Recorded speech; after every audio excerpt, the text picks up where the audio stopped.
here I am. And there is Joel Telpner.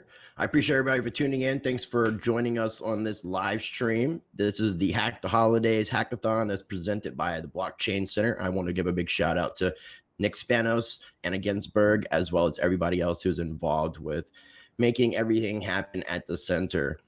This is going to be a legal and regulatory panel, and we should be joined by Van Cleef here shortly, hopefully. I think she was having some technical issues.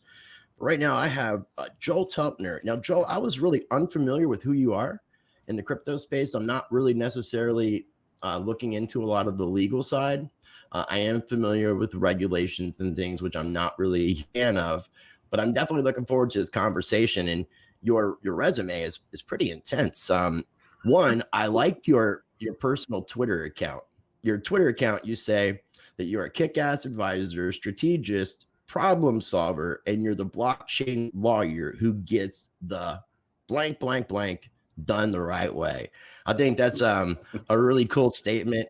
Also, you are the chair of Sullivan's FinTech and blockchain practice. You're highly regarded trailblazer in the FinTech crypto space. You're recognized worldwide as an authority on blockchain and digital asset issues. You currently sit on several of the industry's leading research groups and spoken extensively worldwide, advising Marshall Islands in creating their digital sovereign currency, and you're a highly sought after legal advisor. I appreciate you joining us on this panel, Joel. How are you? Well, I'm great, but what I want to know is why are people listening to this on a Friday afternoon at 5 o'clock? Well, hopefully they're not. I don't want to say it like that, but they can catch the replay. That's the good thing, is there's going to be a replay, but 5 o'clock in the afternoon on a Friday. But at the same time, there's a lot of lockdowns happening all over the United States. So a lot of people tend to be at home right now. So it makes a little bit of sense. This is true. My only mistake was I forgot to pour myself a drink before we started, since it's happy hour, but it's all right. We'll get through this somehow anyway. It's okay. I brought me an energy drink. I didn't bring any mixed beverages. And we are joined by Miss Carol Van Cleef, and she has an equally awesome resume. She, on her Twitter account, she says she's a digital currency and blockchain lawyer and advisor.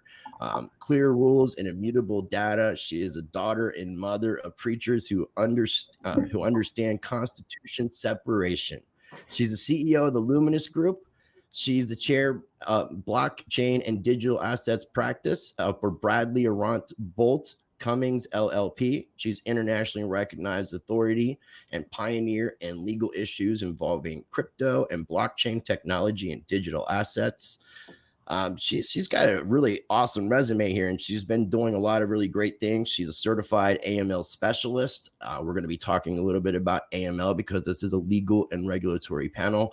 For those of you who are unfamiliar with me, I am Chris Rice. I am the host of Rice TVX, formerly Rice Crypto. You can find me all over social media at Rice TVX or Rice Crypto. So I appreciate you guys tuning in.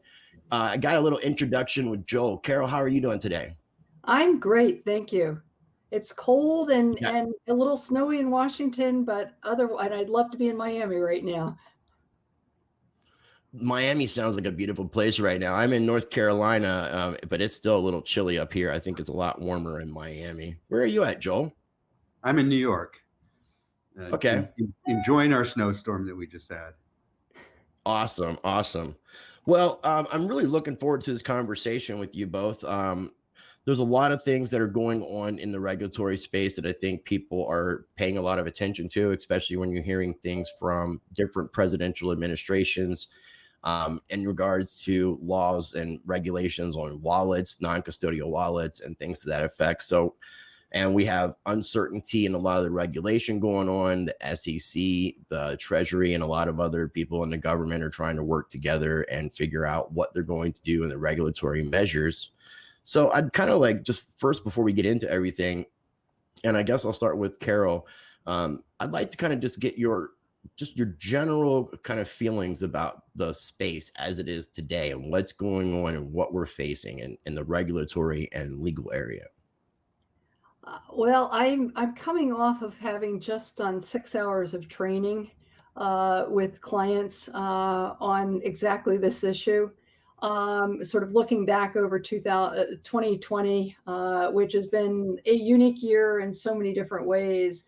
and then looking forward to next year. So I would say right now, this has been certainly from an anti-money laundering compliance perspective, which has been a major driver of regulatory issues around the space. It's been the most active year I've ever seen. And from AML compliance generally, but so much of that's been focused specifically on this space. And that's just the warm up. I don't know how many of you are following this National Defense Appropriations Act that has 4,500 pages in this new, soon to be new law. 240 are anti-money laundering compliance focused, and a great deal of the emphasis of those new provisions are related to cryptocurrencies, even though it really doesn't say it a whole lot in the act. So we've had major waves coming our way in the last few months, and we may be on the verge of something of a little bit of a tidal wave. Now, this bill that you're talking about, is this completely different than the anti-encryption bill? Or is there some Are sort you of talking about Section 230 of the act? This is the bill that President Trump has been threatening to veto, that passed the House and the Senate in the last week. And he's threatening to veto it, though members of the House and the Senate say that it's essentially what we would call veto proof. A little bit of the inside the beltway language here. But it is the bill that will keep our military running. It also has the highly controversial provision 230, which is the one that President Trump has objected to, that would impact the social media companies and access to the internet. Okay. This is definitely something that I got to look a little bit more into. There's been a lot of bills being introduced, and there's so much happening on not only just the political scape here in the United States, but just geopolitically. So it's just so much to pay attention to. So I appreciate you bringing that up. Joel, what are your thoughts overall on just kind of the climate right now that we're facing in the crypto blockchain space when it comes to the legal side and the regulatory issues? So it's always hard to read tea leaves and predict where we're going to go and how things are going to evolve, especially when we're about to have a change in administration in DC. But there are, I think, a few things that are probably worth mentioning, which give us a sense of maybe how the thinking is evolving and where we're going. One is with respect to the SEC, FinHub, which was part of the Division of Corporation Finance, is becoming its own freestanding division within the SEC. Now, why is that? Who cares? Well, it's important because it's elevating within the SEC the importance of crypto and the crypto universe. In other words, the SEC is recognizing this isn't going away. We can't just try to keep batting it down. We have to figure out a way to work with this industry, help it develop, help it go forward. And so by elevating the role of FinHub within the SEC is recognizing the importance of crypto in financial and other markets going forward. So I think that's a good sign. Second, we've all heard the news about Coinbase's potential upcoming IPO. That is a really important indicator in that we are finally seeing, I think, one of the things that a lot of us were waiting for that wasn't happening in the past, which is more institutional money embracing and accepting the crypto universe. And so we're starting to finally see a mainstream coming together with the crypto space, which I think will open up opportunities for a lot more innovation, a lot more creative ways to invest in different asset classes. And so that's, I think, a very positive development. It also reflects the fact that people are starting to embrace the regulated side of the market. It's a regulated trading platform that is doing its IPO, not a platform out there that still maintains that they're somehow above and beyond regulation. The third thing that I would mention is that growing conversation and concern in DC with respect to what China is doing with the central bank digital currency, which I think will help jumpstart in the United States a more embracing effort on the part of regulators in Washington on what we need to be doing as a country to support developments in the crypto space. Okay, very well said. Very well said. I think that sets a really good tone for what we're going to be talking about today. I did notice that they highlighted a comment from Miss Anna Ginsburg where she said, "Vote no on the anti-encryption bill." I guess I'd like to kind of start off on that. What are your feelings individually on the anti-encryption bill? And I guess we'll start with Miss Carol as well. We'll just keep it ladies first. I like that concept. I'm going to be very honest and say that I have not been paying attention to the anti-encryption bill because I've been so wrapped up in the anti-money laundering and other issues that have been circulating in Washington, including the provision that was just released by the Treasury Department, within the last hour, 2 hours, 3 hours, to impose requirements on unhosted or self-hosted wallets. So I'd like to go someplace else.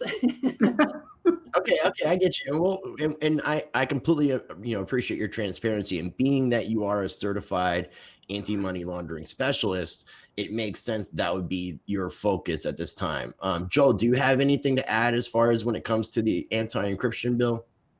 Yeah, just two things very quickly. One is that this just reflects this ongoing tension between the extent to which, when we talk about blockchain technology, it is intended to create a level of privacy that potentially is putting up gates or walls between governments and government prying eyes, and that tension is not going away anytime soon, as reflected, by bills like this. The other thing is that it's starting to, and we'll see this in other bills as well, where regulators are starting to think about the extent to which the technology itself needs to explicitly address these concerns. In other words, are we going to go down a regulatory path where regulators impose upon the technology the requirement to build certain solutions into the technology itself to address these governmental considerations? Yeah, and I'm not really a big. Yeah, I'm sorry. Go ahead, Carol. Add to putting some of this into perspective, is this legislation really has started on with the Republican senators. So the fate of it, to a certain extent, may rest with what happens in Georgia in the Senate race. Again, I haven't been paying as much attention because it hasn't made that much progress in Congress over the last few months. And the change of administration and whatever changes may be coming in Congress may be very important to the ultimate fate of the bill. Okay, that makes a lot of sense, and I appreciate you adding that. On my end, I kind of come from, when you think of the early days of Bitcoin, I think of me personally, I think of the cypherpunk crypto anarchist manifesto. And that's kind of the mentality that I come from. And I believe that we have that right to privacy. And I'm not a fan of them trying to be more evasive and have that where we just don't have that privacy. I don't like the ideas of going to a fully digital currency when we're talking about a digital dollar and going cashless. I don't like that idea. I don't like how the power it would give governments and central banks. CBDCs and digital currency and like digital dollar national currencies, digitized, is becoming a big issue. Do you follow much about that, Carol, in regards to, because I guess it would come into effect with the AML KYC stuff as well, because it's all going through banks. Can I get your thoughts on the CBDCs, and has China officially launched theirs? Well, I certainly will defer to Joel on a variety of points. Yes, as I understand it, having just spoken, had a fairly lengthy call with someone in China the other day, their CBDC is underway. Mm-hmm. I think there are a lot of questions about, just declaring you're going to do a CBDC doesn't mean that it's going to happen overnight, that you've got a major overhaul of the technology infrastructure for conducting transactions. And that's a process that can take some time. So in theory, well, it's a very interesting concept. The question is, how quickly is it going to be able to take hold? And then I think, well, and then we can switch and talk a little bit about the conversation of what's happening here in the U.S. But I'll as I said, I'll defer to Joel on some CBDC issues at the moment. Well, but Chris, I think though your concern, I agree with your concern, because money, traditional money, paper money is dumb. I mean, we can spend it, but it sits in our pocket or in a suitcase, and that's all it does. Once we start talking about CBDC, we can combine the ability to spend with an ability to track and trace and follow what people are doing. And the biggest concern, especially in the case of China, is that it allows the government to know what you're spending, when you're spending, where you're spending, who you're giving your money to. And to the extent that they don't like what you're doing, once you're in an all digital universe, it's not that hard for the government to simply cut you off if they don't like what you're doing with your money. And so there are, I think, a dark or potentially dangerous side with respect to making money go, convert from dumb to smart in your ability to control its use. And in the case of China, there's a second factor. So it's not just their ability to track how their citizens use and spend their money once it goes digital, but they, when you look at the number of developing countries now around the world, their biggest creditor is fastly becoming China. And if you're a country in Africa and you're counting on China to provide financing to you, and China says that's great, but you're going to have to take it in the form of our CBDC. And now China is able to start gathering all kinds of information about other countries as well. That creates a very interesting and potentially, troubling dynamic.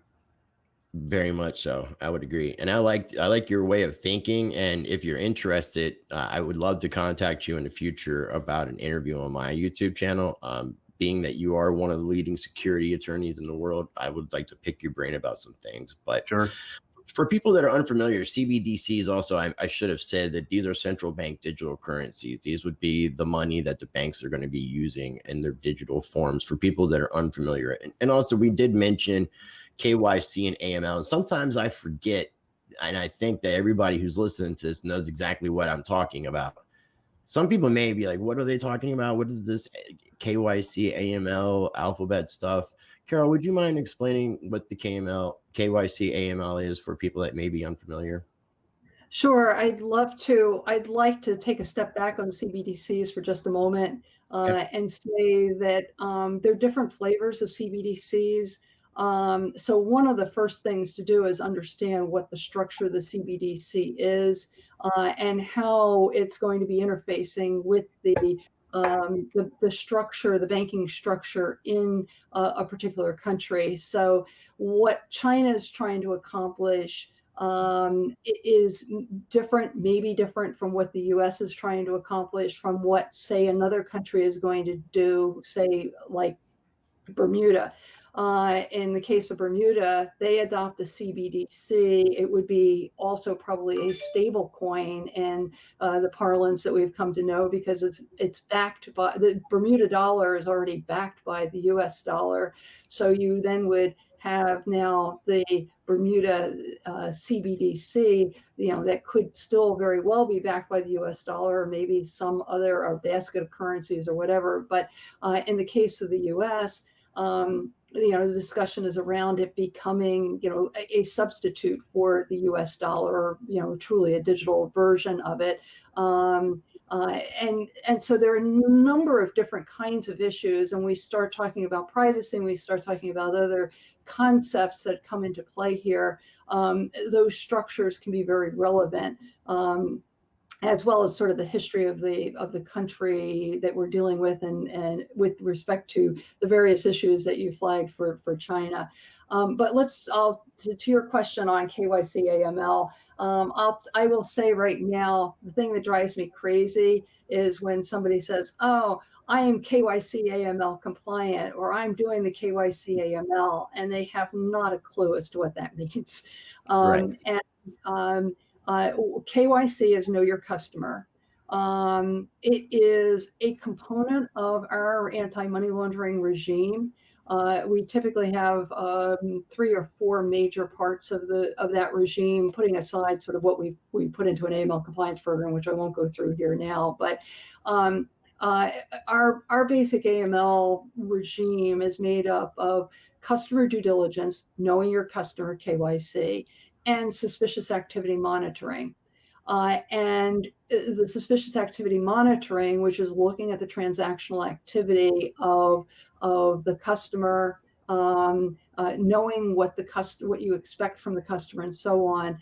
That you take that KYC and it helps you in interpreting the data that you see from that transactional record. So it's sort of KYC plus suspicious activity monitoring equals AML. There's some other variables in there, but those are the 2 principal variables. The KYC area, again, is very misunderstood.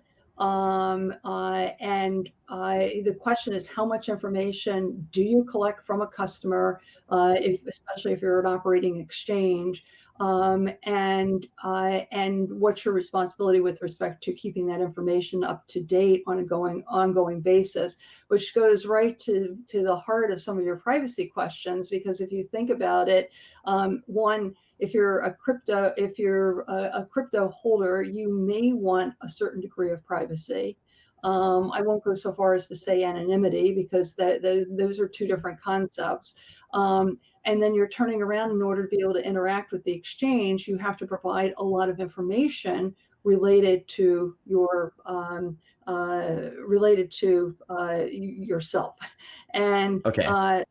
right there, we end up with a couple of different issues going on at the same time. So I obviously can go very deep into these issues, but I think it's important to note that what has come out of the Treasury Department today is going to upset a number of apple carts, because of the concept of now starting to reach out and put some level of regulation in and around unhosted or self-hosted wallets. Okay. All right. Well, I really appreciate you explaining that. I wanted to just kind of do that as a quick side note, and then kind of get back to the CBDCs. Also, Anna had asked in regards to ask Joel about the CBDCs, and I'm not sure even how to pronounce the name of this location. It's Seychelles.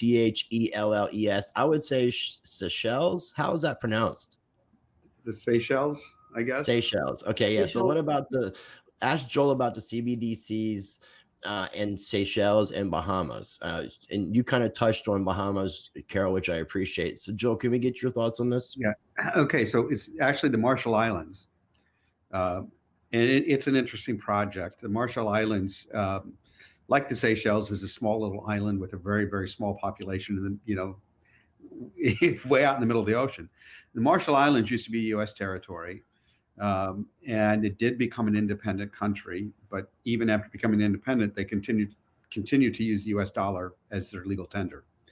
And so the Marshall Islands is struggling for a number of reasons. One, they're worried about climate change, and oceans rising, which could put the Marshall Islands in 50 years underwater, and it'll exist no more. 2, part of the Marshall Islands were used after World War II by the United States to conduct above ground nuclear tests. And so they're still dealing with a lot of the problems, going back all those years. And as a very tiny country, their economy is primarily, limited to fishing. So they started to look at what can we do to try to improve our economic situation. And the final issue that they deal with is that their small population is dispersed among a number of different islands. And so just the ability for people to engage in commerce and even get access to traditional banking services don't exist in the Marshall Islands. And so they started to look at, well, what if we created our own legal tender, but do it in a really radical way, which is to create it only in digital form. So bypassing paper and coin, simply create a digital legal tender that will utilize blockchain and make it available to all of the citizens of the country, and hopefully create at the same time a digital currency that might be adopted beyond the Marshall Islands itself. Now, putting aside a second, Chris, that the privacy concerns that you raised, one of the interesting flip sides here is that when you're talking about populations that don't have access to traditional banking services, literally in the Marshall Islands, they put money in bags on boats to go from one island to another. And so you're really empowering a portion of the population that just doesn't have access to banking services at all. And so while there are potential privacy concerns that get raised, there are also some really offsetting, hugely positive benefits that you can create when you start to empower people through giving them access to digital currency when they don't have otherwise access to banking services. So the Marshall Islands wants to distribute this new legal tender in a digital format. And part of what they will do when they launch this legal tender is to put some of it into trusts that are earmarked for environmental issues, climate change issues, and nuclear fallout issues. And so they're going to use this also as a way to address some of their local domestic problems through the process of this new digital currency being launched. And this is a digital currency, not a central bank digital currency. Well, so that's part of the interesting twist. The Marshall Islands doesn't have a central bank. Okay. And they're too small to really have a traditional central bank. And so they're looking at using a digital currency that can build into the smart contracts or the codes, the monetary policy. So for example, the supply of this digital currency will grow at a fixed 4% rate a year. And so they're part of the premise here is that using blockchain technology allows them to eliminate some of the functions that otherwise would require a country to have its own central bank.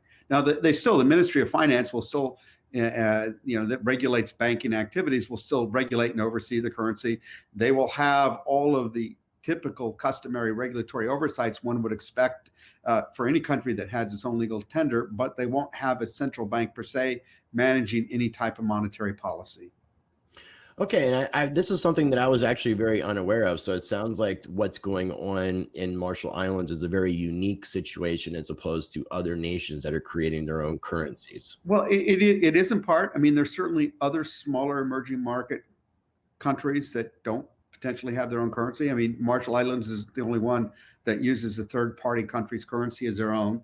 And so there are other examples of countries that don't have their own central bank, or to the extent they do, have a relatively weak central bank that is not necessarily respected on a global basis. And so the Marshall Islands approach potentially is something that would be of interest to other developing countries as well. Okay, and that makes sense. That makes sense. I'm going to go ahead, since we're down to basically around the 25-minute mark left. I want to kind of switch it up a little bit and kind of go into security tokens versus utility tokens, and also kind of explaining to people what the Howey test is. And when I think about the Howey test, I thought I had read something over the past few months about maybe revising the Howey test because it is such an old. It was back in the 30s it was created, if I'm not mistaken. So since you're one of the leading securities attorneys in the world, recognized as such, I kind of like to get your thoughts, and then we'll kind of go back with Carol and get her thoughts as well. So the Howey test refers to an old Supreme Court case that involved orange groves, where the court was trying to determine what is or is not a security. In the Howey case, people could invest in these orange groves, and then there was a management company that would actually manage the orange groves for you. So you didn't have to actually go down there as a farmer and take care of your own orange trees. Somebody did it for you. And so the court said, well, that really was more like a collective investment scheme. They said it was an investment of money, that there was an expectation of profit, and that you were depending on the efforts of a third-party managerial party to run that for you. And so they said that falls within this part of the definition of security under U.S. security laws called investment contract. Because the definition of security is really broad, and buried in that definition is something called an investment contract. and nobody really knew what that meant. And so the court in so-called Howey case gave us this definition of how we could figure out when an investment contract exists. And so when people started selling tokens and ICOs, and they started going out and saying, hey, give us money, you can buy these tokens from us now. We're going to then take the money and we're going to build a business, and these tokens are going to go up in value because of the business we're going to build. And by the way, you can use these tokens, for example, in the Munchie case to buy dinners at restaurants and write restaurant reviews. The SEC said, yeah, fine, but that sounds to us just like one of these historical investment contracts. You're asking people to give them your money before there's even a business, and to trust them and let them, run the business and make money for you. And so we all of a sudden now had tokens that were these digital pieces of software code that were being deemed to be investment contracts because of case law that goes back to the 1940s. And so the SEC, is limited. They can't simply ignore the Howey court case. It was a Supreme Court case. It exists. We can't just disregard it unless Congress wants to change the laws. But what the SEC has been trying to do is come up with some creative ways to interpret Howey in the context of our modern world. And so, for example, they've said, look, even in a case where a token, when it's first sold, would be an investment contract because there's no way around it, it doesn't mean that that's the way it has to be forever.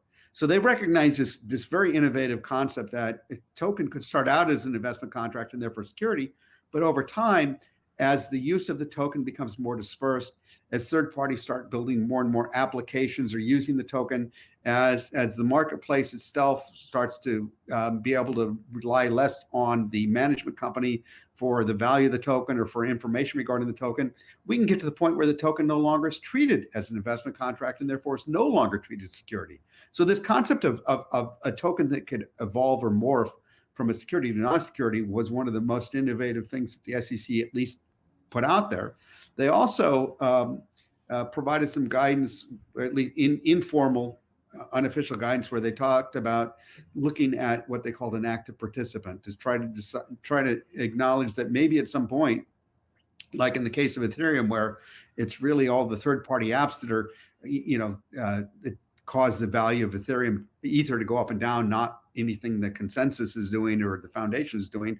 At some point, they said maybe there's no longer this concept of an active participant, the equivalent of third-party managerial efforts, so that there's no need to continue to treat a token as a security. And so they're trying within the existing legal framework to allow at least some recognition that this is new code, it's new concepts, it's new technology, and the old rules can't just simply be slammed onto our new world without at least trying to recognize the uniqueness of where we are.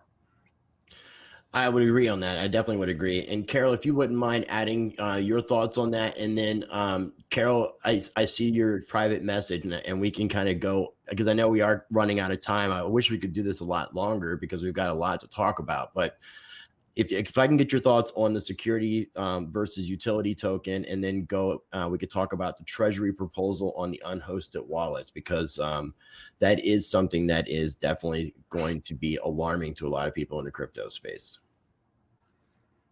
You've muted yourself, I believe.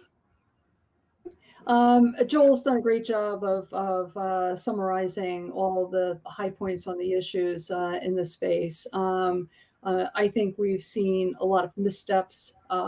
People don't really totally understand the law. We've also seen the growth on the part of the regulators to understand a little bit more about how you can change the character of what is being used. We've seen some interesting cases that have come out, including one a couple of weeks ago in this area. I think that the utility, we still have some distance to go in Washington. I know there's been legislative proposals that have been put out on the table, and when you start talking about, is there going to be a redo of Howey? Either you have a case that goes to a court, and the court comes out with a new opinion, with a new concept around this new recognition, or you're going to have legislation.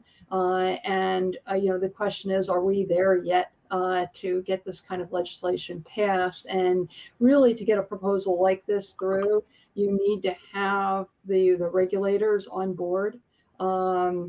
This is not typically, you don't see something like this just go through because the industry wants it. The regulators are given a great deal of deference.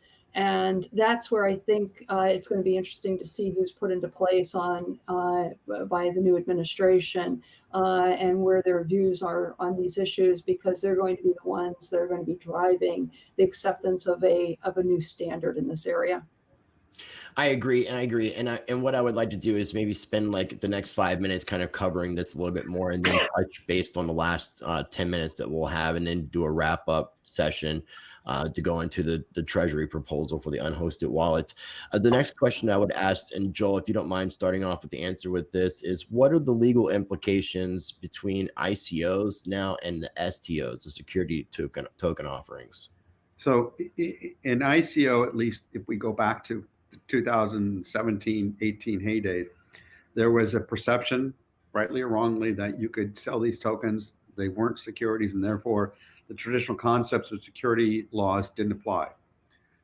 However, now that we've seen how the SEC thinks and the market, has realized that that was not necessarily correct thinking, a lot of people realize that you can still create a token, you can still sell it, and you can treat it as a so-called exempt security. So a security token offering typically refers to the fact that you're selling your token with the recognition that it may very well be an investment contract and therefore security.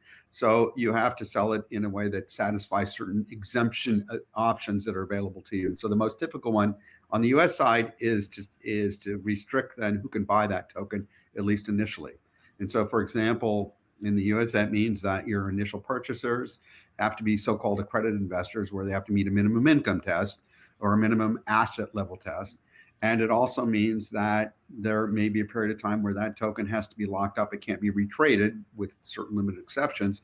And so that means that the reality is that you can get your token in the market, but you may not be able to get it into the market exactly the way that people were trying to do in an ICO, that you can't sell it at a deep discount and then have people immediately flip it, that you have to, in addition to looking at KYC, AML considerations, you have to look at other considerations as to whether or not they're accredited investors or not, but you can still get your tokens into the marketplace.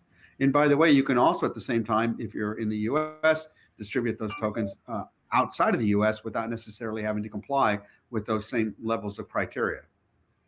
What's interesting is that while you're explaining that, it made me think of EOS and their situation, because if I understand, the ICO is only available to accredited investors in the United States, but it was traded on exchanges and anybody could technically get a hold of the actual token without going through the technical process that the SEC would require, which I guess that's why they paid that fine. That was like, what, 1% of what they earned in their sale?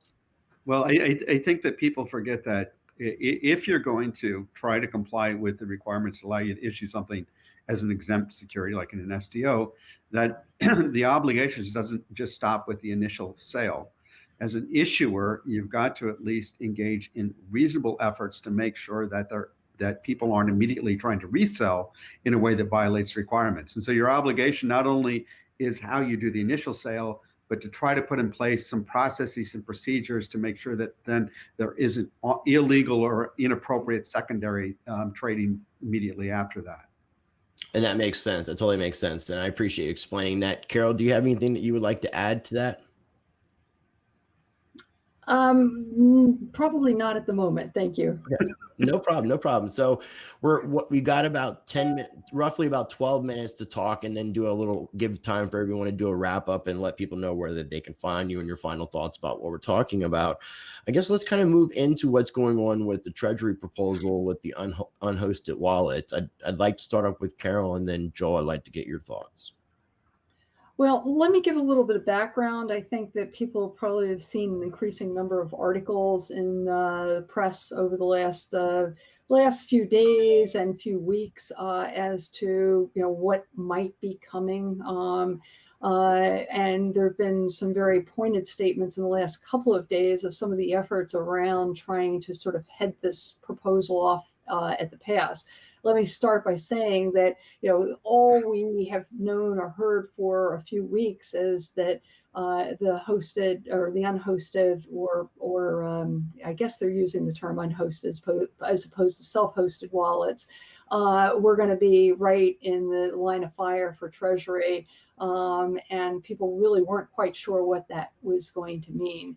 I know that there are organizations like the Blockchain Association that's been right in the middle of really lobbying in the true old-fashioned sense of the word to keep this from coming out, or to at least, try to keep in check the potential implications.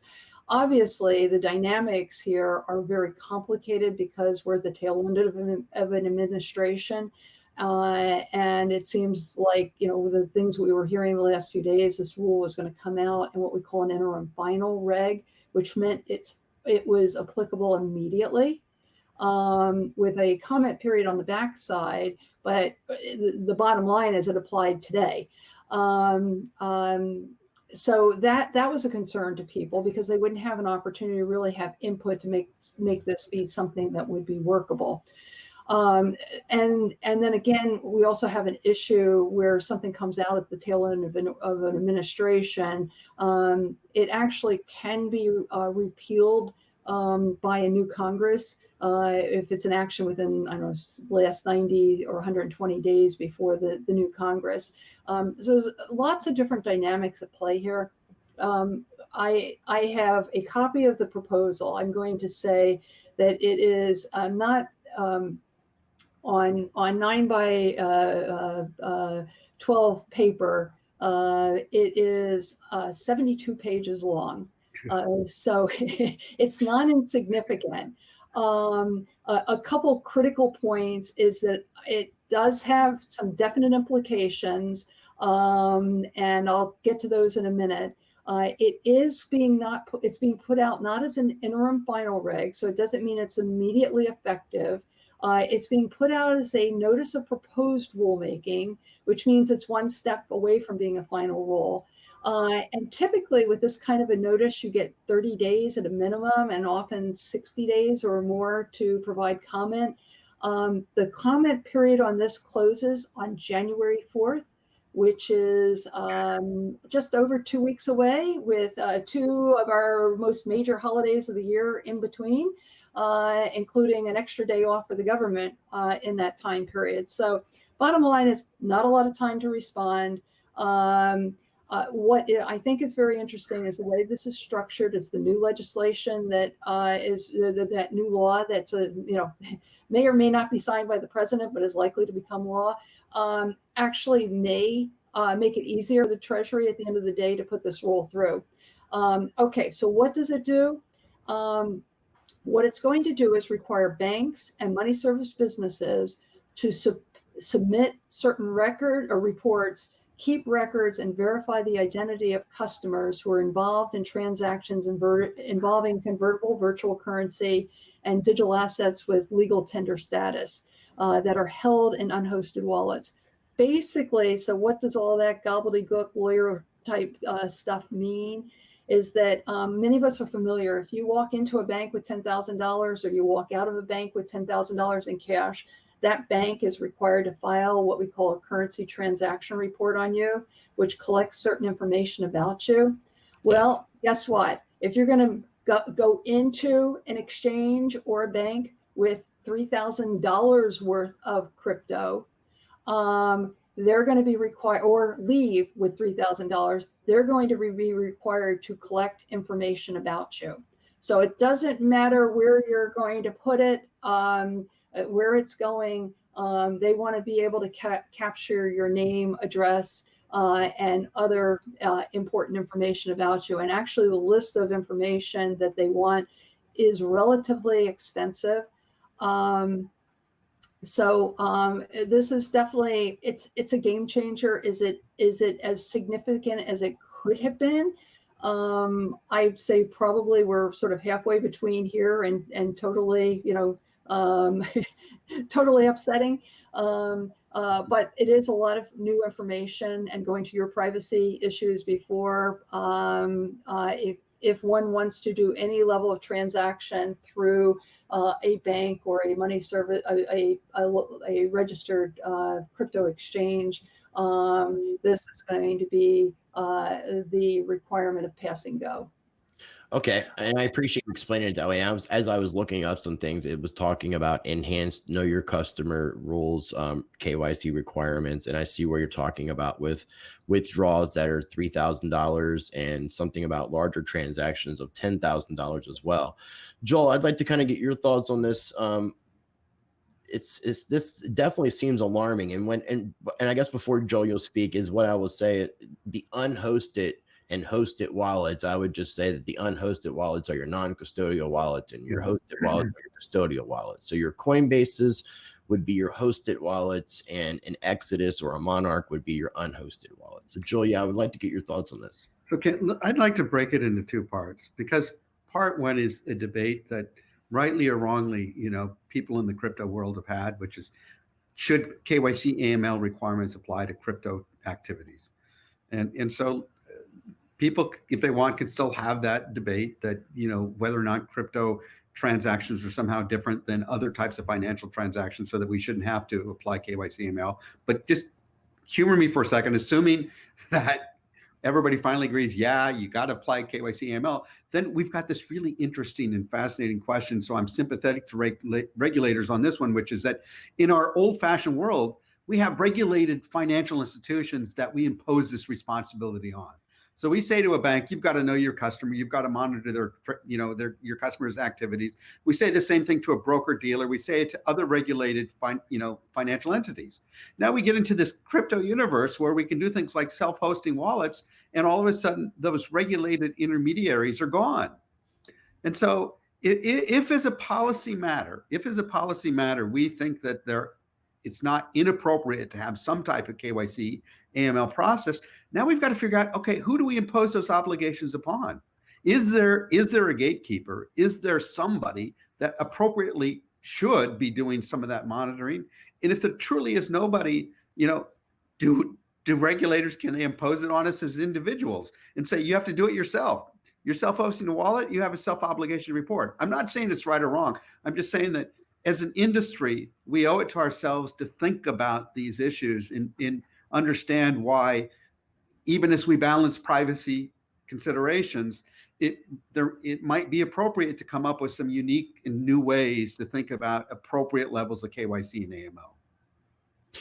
Yeah, I can definitely see that. I mean, with everything that's going on and us seeing the traditional financial system kind of assimilating itself into the crypto and blockchain space, and all the regulations that take place in our banking industry, I can see where there has to be some sort of compromise, meeting of the minds.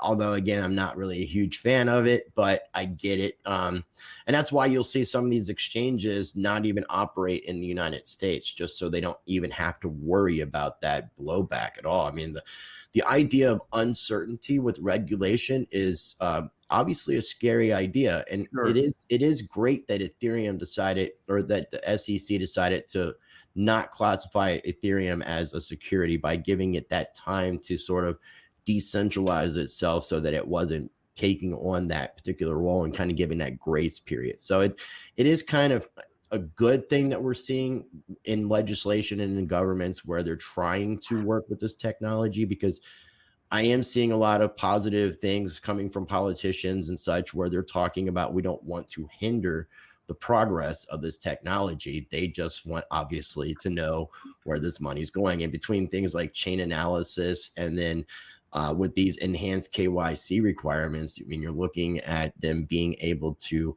track the non-custodial wallets and tie it back to your IP, tie it back to you. And therefore, you really wouldn't be able to do anything, because it's a public ledger. And once they figure out what your public address is, it's game on for them. They know everything that you're doing. So it's an interesting thing to think about. And it's equally scary for someone like myself, who comes from the cypherpunk crypto anarchist manifesto mentality. So, but I do love the idea of what's going on in the Marshall Islands and the idea of a sovereign currency. So we're definitely going to have to do a video sometime on my channel, and I'll get in contact with you, Joel. And we're down to the last 5 minutes. So what I'm going to do is if you don't mind, Carol, I'll go ahead and get your final thoughts. And also if you could let people know how they can find you as well. And then Joel will wrap it up with yourself. So I guess, Chris, I find your fascination with central bank digital currencies interesting because I think for all of the reasons we have discussed, they sort of fly in the opposite direction of where your beliefs are. So I put that out there. And I would also note that in the US, the regulator for national banks, which is a division of the Treasury Department, has made it quite clear that he believes that the U.S. is going to need one, but that's probably 4 years or so. Starting to lose you there. And that in the meantime, the U.S. should rely upon private. I'm sorry. We got you. Privately yeah, we got you now. Can you hear now or not? Yes. Okay. So yeah, his comment was that we should be relying upon private sector projects, stable coins in the interim while we're building out, because we can't afford to fall behind what other countries are doing in moving forward with this technology. I think we have to realize that the battle's not really around the currency per se, but it's really the rails and the adoption of the technology. So that these different things, whether we call them stable coins or central bank digital currencies or whatever they might be, these are all sort of transitory elements towards a reconfiguration of the technology that underlies the way we conduct our transactions. And thank you for sharing that. So for people who want to be able to find you on social media and find I don't have my notes offhand of the firm that you work for, but if you could share that information with everybody. Sure. Twitter is at Carol_Van Cleef, VANCLEEF.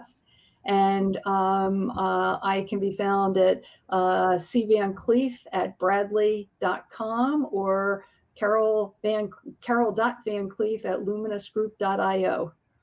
Awesome. And I appreciate your time. I appreciate all the information you shared, and it's been great. And I want to wish you happy holidays. Joel, your final thoughts and where people can find you, my friend? Sure. J Telpner at sullivanlaw.com or on LinkedIn or Twitter. But very quickly, our COVID pandemic has allowed us and allowed the world to start to think about blockchain potentially in different ways. 3 very, very fast examples. One, we've seen a lot of supply chain disruptions this year, and people are now exploring how blockchain solutions might have been able to be used to prevent some of those supply chain disruptions. 2, the testing that's going on all over the world to develop a COVID virus, the extent that we use blockchain technology it allows us to compare data, share data, and allow us to the medical professionals around the world to get something to market faster. And so people are looking at how blockchains could improve that process.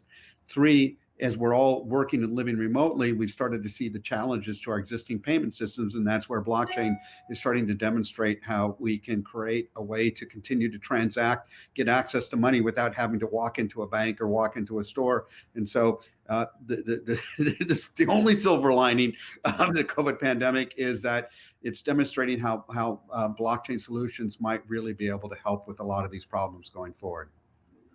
Awesome, Joel. Well, again, I appreciate your time, and I want to let people know, just me personally, I'm a fan of G. Edward Griffin. I've read The Creature from Jekyll Island, and I understand central banking, and that's why I have such ill feelings towards this hideous creature that has just become a monstrosity. So with that being said, ladies and gentlemen, you can find me on YouTube and social media. Again, it's Chris Rice, Rice TV, formerly Rice Crypto. I do want to thank the Blockchain Center. This is a legal and regulatory panel that was featuring Joel Telpner and Carol Van Cleef. Shout out to Nick Spanos and Anna Ginsberg. Again, everybody at the Blockchain Center. This event's going to be going on for the next 2 days on Saturday and Sunday as well. So you can tune in on the YouTube channel. You can also go to the website. I'm sure the links will be down below where you can register yourself. Also, I'm going to be doing something tomorrow at 5:00 p.m. I don't really want to spoil what I'm going to be involved in, but at 5:00 p.m. I'll be back involved with the Blockchain Center's Hack the Holiday Hackathon. So ladies and gentlemen, thank you again for tuning in. And hopefully, I have no clue what's going on the other end. Hopefully, everything is ready for the 6:00 p.m. panel. So I'm going to kind of give it a second and figure out what they're doing because I have no control here. But yeah, I really thoroughly enjoyed this conversation with you folks. Thank you, everyone, for joining us for this. Pleasure. Thank you, Justin. Yeah, thank you. I'll be ready soon, and yeah, have a great evening. You as well. Thank you. Thank you again, everybody. Happy holidays. Bye-bye.